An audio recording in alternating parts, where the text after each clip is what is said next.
Hey guys, welcome back to the channel. This is a story about What If Deku Was a Reluctant Hero Part 1.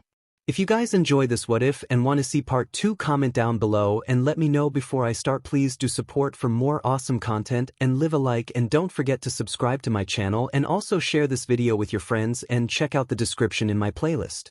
The author of the story Menzo from AO3. So let's start the video.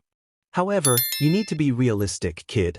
As the shrunken form of the symbol of peace, Midoriya Izuku's childhood idol, left said boy on the rooftop of whichever building he and All Might landed on, the echoes of the #1 pro hero's words hollowed out whatever remained of the embers where the flames of his childhood dreams once burned as brightly as the sun itself. For a 14-year-old teenager with no quirk, what exactly did being realistic mean? Did being realistic mean saving his poor mom from any further trouble by jumping off the rails surrounding him right here and now? Condemning himself into the eternal abyss of a statistic? Did being realistic mean abandoning all morals and integrity by damning hero society into paying for decimating his hopes and dreams as a villain? No. Izuku revolted immediately, if not at the very thought of being selfish enough to waste the rest of his life lashing out against all who were guilty of contributing to the past decade's worth of abuse and mistreatment, then at the very feeling of feeding into the continuous cycle of villainy by harming innocent lives for simply existing without trying to save him from a fate far worse than death. There has to be a better way.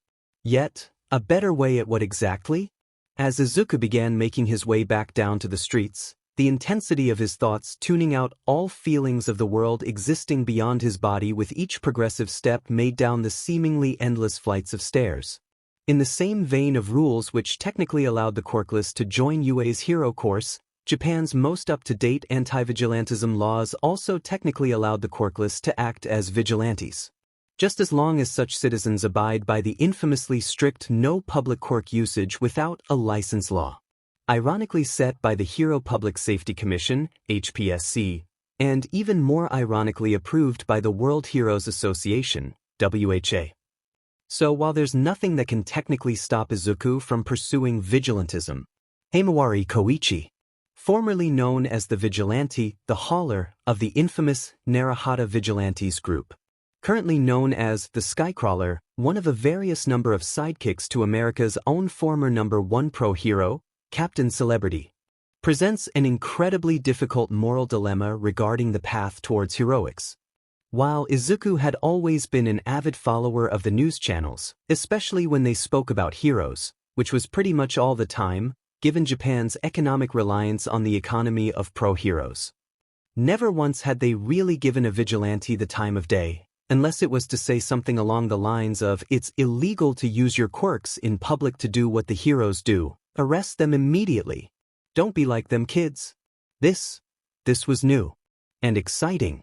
And oh so interesting. For the very first time. As far as Izuku could remember, the news channels are actually having a serious discussion about the only Japanese vigilante to ever successfully transition into heroism on live TV. "Mom," Izuku called out from the living room, with a hand turning over to a fresh page of his nearly full notebook, and his pen held by the other. "The news are finally talking about that vigilante who helped you out back in Naruhata a few years ago." "Oh." Izuku could hear the surprised disappointment from his mom's voice, even through the crackling sounds of frying vegetables. Then, as though she suddenly remembered something important, "I'll have a look when I'm done cooking." As young as the boy still is, and while his love for Midoriya Izuku as a mother never wavered, there is, undeniably, a strain in their relationship which never quite healed ever since the fallout of his diagnosis all those years ago. Even though the sidekick has publicly stated his humble beginnings as just another avid All Might fan seeking to make his dreams come true by applying for UA's prestigious Department of Heroes. This, of course, didn't happen. Izuku, of course, already knew about this from interviews conducted during the very first week the Crawler. The fact that witnesses kept mistaking his alias for 𝗔𝗓 or the hauler annoyed him to no end almost as much as the man himself actually felt. Publicly announced his transition. Yet, he was also painfully aware how not everybody in the country would have known about the Naruhata vigilantes. Even Bakugo Katsuki didn't seem to know anything about who he was when Izuku asked him about it in school. Why would I ever pay attention to some dumb vigilante extra being signed as American sweatshop ripoff 𝗓𝗵𝗲 loser sidekick? Get outta here with this crap. Ignoring the memory of that emotionally damaging response from Katsuki, Izuku turned his attention back to the TV in pure, unadulterated anticipation. As it turned out, according to Skycrawler-sama, the reason why he couldn't make it to that year's UA entrance exam was due to his initial encounter with an unknown boy who fell into a river, leading to a forced transition into eventually studying hero sociology at Naruhodo University for less than a year, using whatever money he earned as a masked civilian to assist members of the public with everyday tasks to pay for his accommodation, which was around the time he met the rogue vigilante Knuckle Duster, as well as fellow vigilante Popstep, prior to the latter's eventual descent into villainy as the sadistic 𝗵𝗃𝗲. That was harsh, Izuku thought to himself, wincing at the audible and unnecessary character bashing of the formerly loved street performer at the end. As far as he could gather from his late nights of digging into the forums, the bees were part of an evil sentient quirk which exclusively possessed women as hosts to do as it wishes. Though the bluntly presented information is still noted down into the biography section of his Skycrawler entry regardless. Even though his illegal, yet relatively brief tenure in Naruhodo had undeniably contributed greatly to the general safety of its citizens both before and during the extended presence of various top-ranking pro-heroes in the city, including All Might and Endeavor. It cannot be denied or understated that the sheer damage experienced at events, such as those which took place in Osaka, at the Sky Egg, and of course, the entire Naruhodo lockdown disaster, has put both Skycrawler-san, as well Captain Celebrity, in a precarious position where even the slightest mishap, especially anything comparable to the extent of the previously mentioned incidents, may just be enough to condemn the future of Japanese heroics into disrepute internationally. As already experienced by the former vigilante in America, statistically supported by his poor public approval rankings and continued struggles to communicate fluently in English. Okay, but maybe vigilantism might not be as realistic a path as I initially thought, Izuku exclaimed to himself, and to nobody in particular. Where did everybody go?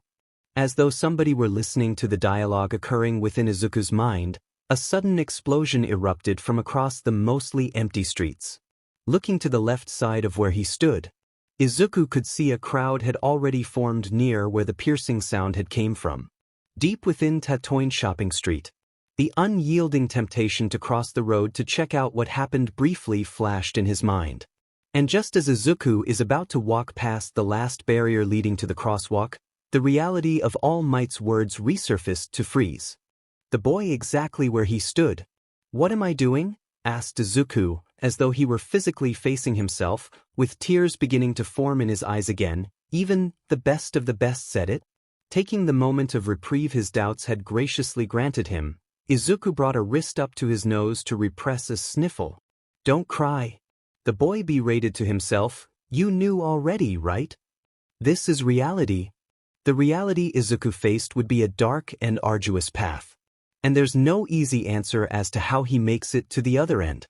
A super cool hero like that. That's what I want to be. Where everything he ever wanted needed without completely killing off that hopeful 4-year-old he once was. Especially without a quirk. How was he meant to help?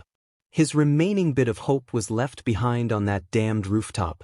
If you think you'll have a quirk in your next life, go take a swan dive off the roof, where it should now be nothing more than a slab of meat and a puddle of blood splattered at the bottom of the building back there by now. So, in a moment of clarity, Izuku made the hardest decision he's ever had to make in his life so far. To turn back forwards, to keep walking, and to never look back. No matter how strangely familiar those explosions are. If he can help everybody else by doing this at least, it'll be proof that there are plenty of other ways he can still help others. Even without trying to be a hero like All Might anymore. After all, there's always going to be somebody capable to deal with whatever's happening back there. Surprisingly, 𝐒𝐭𝐞𝐲 took the news of Izuku's sudden career change quite badly. Regardless of how evidently upset his mom is at herself after hearing Izuku's latest declaration. The only thing he could do right now is to hold her. To hold her together from falling apart at the very sight of her one and only son's hopes and dreams crumble into the dust. To hold her together from hating herself for not being able to put her own personal fears aside to support her one and only son's hopes and dreams all the way. To hold her together from blaming herself as to why her one and only son's hopes and dreams had to die for suffering the most unfortunate possible outcome of the genetic lottery. It's a complete role reversal from when a heartbroken 4-year-old boy depressingly reiterated his desires to be a pro-hero like All Might about a decade ago. And instead of saying, "You can be a hero," or anything similar Izuku could have said to 𝗵𝗏 at this very moment, to at least reassure her. Here, Izuku had to quietly utter back the very same words his mom once wailed out loud in despair, as she breaks down in front of him once more. "I'm sorry, Mom." He managed to say into his mother's ear, "I'm sorry. Congratulations. You have successfully switched your application from the Department of Heroes to the Department of General Education. Entrance exam date, 10 months, 0 days, 9 hours, and 8 minutes remaining from now. Location, UA High School Campus, Mizudofu, Japan. Your entrance pass will be made available a day prior to the UA entrance exam." Izuku could only stare at the pin tab on his internet browser in silence, as the rainstorm outside raged into the endless darkness of night.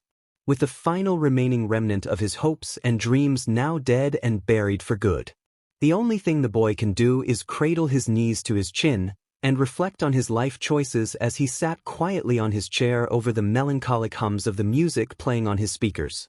Even if All Might had told him something truly insane, like saying he too could be a hero, or his mysterious quirks transferable, or the quirk in question could somehow sprout out 6 additional separate powers from all past users, or even that only a quirkless person will be the last ever person alive able to wield the abilities of All Might and others, or how accepting such a quirk condemns him and everybody he cares about to being hunted down by the very same villain who gave All Might such a horrific scar. There are plenty of other shortcomings which Izuku really should have prepared for in the past. If only he knew how he would eventually abandon his pursuit of helping others as the greatest hero a few years beforehand, maybe then Izuku could have invested said time into learning how to design and build hero support gear. Or, if Izuku had just that extra bit of hope beforehand, his mom might have tried and see if there were any martial arts dojos who wouldn't reject a quirkless kid from learning how to defend and fight for others. Or perhaps if Izuku still wanted to retain the guts for the Department of Management, he should have asked somebody like 𝗕𝗏𝗏 that question, instead of All Might. It probably would have stung less. Then again, I do have 10 months left before the entrance exam, Izuku mumbled, as a sudden and realistic plan to try and remedy his lack of earlier preparation formed itself within his mind. I could just pick up some tutorials from HeroTube videos and katas from online dojos. Not to mention, I've had at least some form of practical experience having to fend off and run away from Kaken, as well as I'll have a decade's worth of theoretical experience in analyzing heroes and how they fight to fall back on. Finally, a light bulb in Izuku's head suddenly began to shine violently. Maybe it's not too late to learn a few more ways I can help others too. 10 months came and went. 10 months of complete dedication towards his studies came and went. 10 months of intense, physical self-training. No, not that kind of training. He's only 15. As both the anonymous Akatani Mikumo and as the usual Deku also came and went. While he's still nowhere near the sort of experience somebody training since a young age, let alone an actual pro hero, would have had by now. Especially when he trained alone. Regardless, significant improvements have been made. For starters, Kaken quickly found it downright impossible to catch him anymore. And with just a bit of adaptability, Izuku learned a reasonable mix of martial arts, at around an intermediate level each, to rely on. Bits of freestyle judo, Brazilian jiu-jitsu, and freestyle wrestling to break a few limbs where necessary. Then some Wing Chun, Muay Thai, Taekwondo, boxing, Aikido, and karate here and there. Mainly for a mixture of blocking styles, if for nothing else like throwing a decent punch or kick where necessary. Even if some weapons training and actual free-running experience would be ideal. At least I won't be entirely useless in a fight. Izuku muttered to himself half encouragingly. Oh yeah, and is it just me? Or was that entire exam too easy? Even with the variety of questions Izuku needed to answer, it was more than slightly noticeable to every student in attendance regarding how he'd been among the first few to finish the written exam. He actually had to ask Present Mike for more than a couple extra sheets of paper to complete his work too. And that was all before he asked the voice hero for an autograph, prior to leaving the room. Maybe he went a bit too plus ultra in his studies. So perhaps getting into UA for any other reason besides trying to make it into their prestigious hero course wouldn't be so bad after all. At least it was some form of euphoric consolation after. Get out of my way or you're dead. Well, it's a bad omen to trip and fall. Of it. At least he made sure he made it into the general education department. I just hope that nice girl from earlier makes it into the heroics department. Izuku mumbled somewhat out loud, if that's what she's even going for. Then suddenly, an unexpected thought struck him. Wait. I didn't even get her name. Which was almost as quickly silenced by an equally unexpected emotion. Oh well, it's not like that girl would remember me. Feeling the onset of jealousy beginning to stack onto his depression, Izuku took a wild shake of his head, which definitely earned more than a few odd looks and barely suppressed giggles from other applicants also headed to the train station too. If he didn't already get a few of those beforehand for saying everything he just did loud enough for those closest to him to hear. After all, why in the world would a girl like her would want to have anything to do with a boy like him? She needed every bit of concentration to pass her own exam. Ria-chu. Lise. Sparkles sacre bleu. Sparkles, exclaimed a nearby French boy, caught completely off guard by the sudden sneeze of his fellow applicant. Sparkles bless. You Sparkles. Thanks. Wait, why do I suddenly feel as if somebody I like just said something about themselves I would totally disagree with? Sparkles n'est pas mon affaire. Sparkles, he replied boisterously, shooting off yet another laser beam at the next one-point robot as he did so. Sparkles merci beaucoup, mon ami. Sparkles? Hey, I don't speak French. And you just stole my point. Then, not even a week later, Izuku found out. He passed. With nothing more than what he was already capable of. UA accepted a quirkless boy into their high school. Even though it wasn't for the heroics department. He still made it. Join us, little listener, to your hero academia. A new path has been forged. For the first time, in a very long time, the Midoriyas could cry together in joint happiness.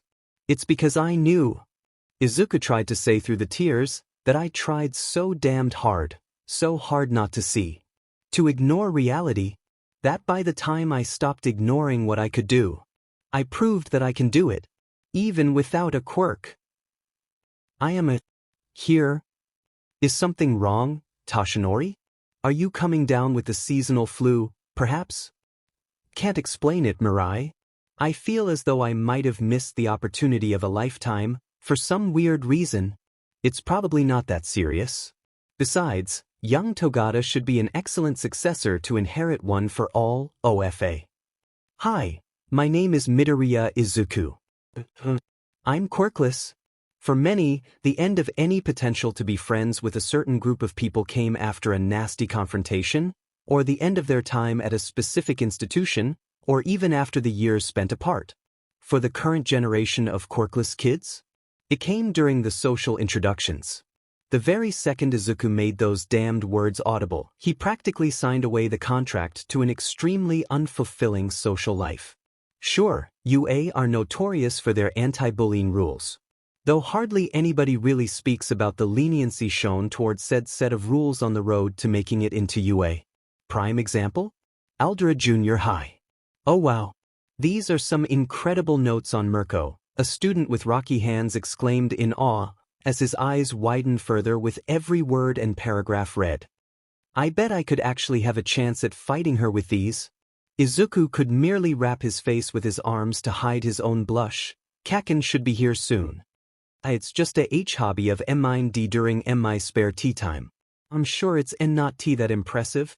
Are you kidding? The student replied incredulously, almost as if he just heard the boy standing in front of him say he's All Might's son. With what you have here on so many different heroes, you have to get into you. Another student with snail eyes? As a quirk? Chimed in. Yeah. I never even realized Tiger Bunny and 𝗵𝗃 are the same person. The forums would go insane. It was painfully rare moments like these that gave Izuku life that only got increasingly rare as he got older. When nobody dismissed his hopes and dreams over what he was and wasn't born with. No pitying or condescending attitudes toward him. And people are actually able to appreciate him for who he was, as well as what he's capable of with a chance. Even just one chance of hearing him out and what he had to contribute may have seemed like the most mundane and asinine thing to everybody else. When life is actually good to him. Yet, for somebody who never had the chance to treat it as something extremely normal since the age of 4. It was like letting Izuku see the most beautiful thing he's ever seen in his life up close. Then get dragged away and become helpless within the grips of time, as all he can do is watch him pull further and further and further away, until he can't even see it anymore. All with just a single question he had no way to not answer. So what's your quirk? An answer like this only crystallizes a long-developed fear. Those same glimmering and inspired eyes turn dim and reserved, where a sense of generational spite begins to take root. An element of superiority eventually sprouts. Other people keep flowering over the consequences of one person too many taking words into actions, eventually ending with his own suffering bearing fruit for those who weren't taught any better. And oh, if these walls could talk, they'd flip the other way and tell others about the cyclical nature of the same old story they've seen over and over and over again. As Izuku saw the expressions on his new classmates change at a moment's notice, the cycle seems to be starting again anew. At least until Ochako entered the classroom. "Sorry I'm late?" she exclaimed with an embarrassed beam and some sweat on her forehead. "I woke up late and missed my train dash." And as though what she's seeing in front of her stole away the words she was about to say, a new set picked up where she left off. "Oh, that curly hair. You're the plain-looking one. This is it?" Izuku thought darkly to himself, mentally bracing for the damage to follow the impact. Instead of 𝗂𝐴𝐴 in this school. It's the nice person damage which... I'm so glad you're in my class. Never came? Wait, what? This was new? I was so worried about being in a class where I wouldn't recognize anybody on the way to school. Thank goodness they put us in the same class together. I didn't see you during the practical exam. And wait, why's the class looking at you like that? Did something happen? Hello? Are you okay? Is he normally like this? Oh, okay. Should we go to the teacher's office to get somebody to snap him out of it? So apparently this is happening. Izuku summarized as best he could in his own mind. Though if years of being in the same school as 𝗂𝐴𝐴 taught him anything, it's to exercise as much caution as he can for a situation like this. She might not have heard what he just said to the class a few moments ago. And when somebody tells her what he just said, he'll be alone again. There's no way he's either transferring to a different course or even a different school at this rate. Why didn't he spend those 10 months learning as much as possible about support gear? At least they'll only judge him on the merit of his own designs and builds. Maybe he could have even found some freelance work at multiple different conglomerates. Or start his own company. What was he thinking? Was he really so narrow-minded that he reduced the very idea of helping others to either being a hero or getting out of the way? What was wrong with him? Maybe he really should have joined a police academy or something. At least his analysis skills would actually be helpful to detective work. Or maybe he could have tried becoming a teacher. How's that entire process really like though? Do they really go to a school to teach students how to teach? Would they even complete normal education before trying to teach it back? What would their internships even be like? Wait, how did he even get to this topic? He's quirkless. It's a miracle he could even find any form of guidance to spend all that time training while he studied. Who would even take a quirkless police officer or teacher seriously? He can't even get past having to tell his entire class what his name is and how he's quirkless. He can't disappoint his mom now. She's already gone through way too much cause of him. He's just gonna have to find some way to put up with the pain and… Hey, Motormouth, could you help getting me some paracetamol from Recovery Girl's office? Oh, sure, dash. As Izuku was about to dash out the door, his eyes went hazy, his body froze where it stood, and his mind simply… It's as if the world beyond his own body simply faded into purgatory. Except, his hearing became hyper-focused, as though he were trying to hear what one specific voice from a crowd was about to say. Get this through your head. We're not Quirkless. Calm down. Walk back to your desk. Then sit down and be quiet. You're giving me a headache with all your panicking.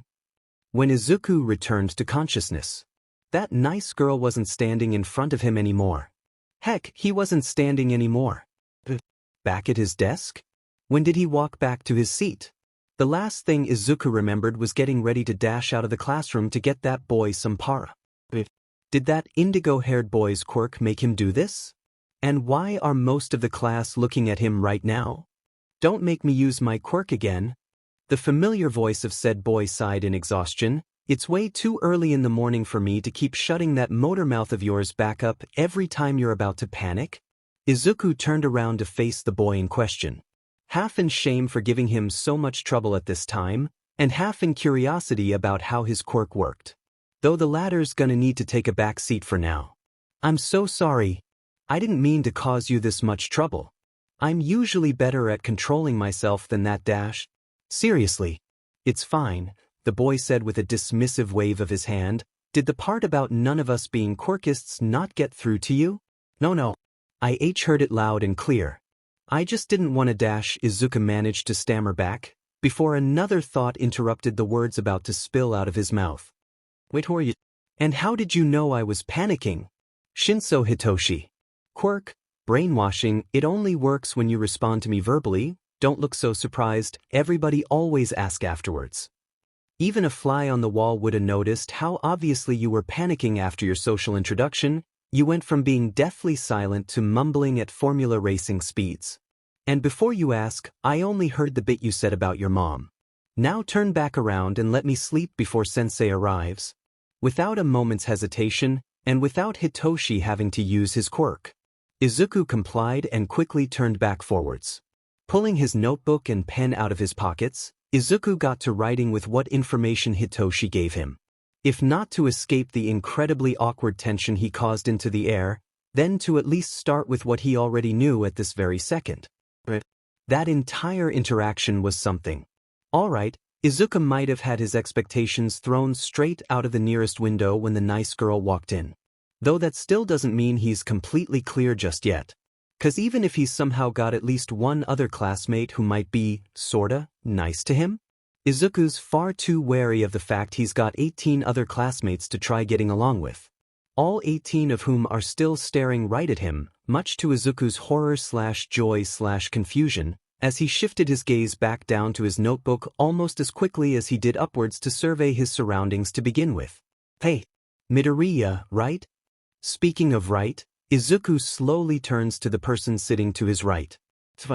The nice girl from earlier. What was her name? Sorry if I made you uncomfortable back there, she said in slight apprehension, scratching the back of her head as she spoke. I'm Uraraka Ochako. It's great to finally meet you. Why I mean, don't worry about it. I'm just not that good being around other people is all, replied Izuku, trying desperately to reassure Ochako through his own stuttering. At least she's giggling about it, if that's a good sign. Midoriya Izuku? Though I guess why you already knew that. That only made her giggle even more, much to Izuku's continuous suffering. You don't need to be so shy around me, Midoriya. You heard what Shinso said. We're not like those jerks who go around judging people for being quirkless. Please don't close yourself off like that. Thank you, Uraraka-san. Izuku managed to say, with a sudden burst of confidence flowing into his head, and a small smile began to form on his face. It means a lot to hear you say something like that. At this, Uraraka's smile somehow got even bigger, clasping her hands together in a golfing swing as if to express her happiness at the moment. Great! Somehow, someway. Izuku began to sense a catch to Ochako's response. As if her kindness came with some sort of price. Now,